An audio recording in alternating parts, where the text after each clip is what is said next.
वहिनी, झाला नाही का तुमचा मसाला? ताई, मसालाच करू लागले मी. कशाला आला होता माझा नवरा इथं? ताई, कसं कसं बोलताय तुम्ही हे? मी बराबर बोलायले. कसं काय आलता माझा नवरा इथं? मला काय माहित ताई. मी तर माझा मसाला करू लागले किचन मध्ये. चहाचा विषय घेतला होता का माझ्या नवऱ्यानं?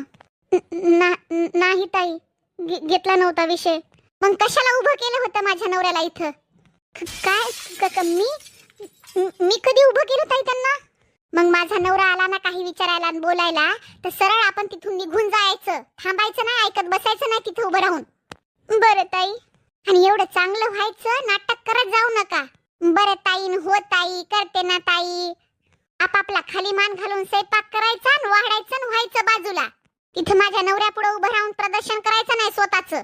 घंटाभर उभं राहून विचारायचं, हे करू का, स्वयंपाक काय करायचाय, भाजी कशाची बनवायची, दूधच नाही घरामध्ये, हे ते किती विचारता उभं राहून. काय गरज आहे तितक्या उभं राहायची माझ्या नवऱ्याच्या पुढं?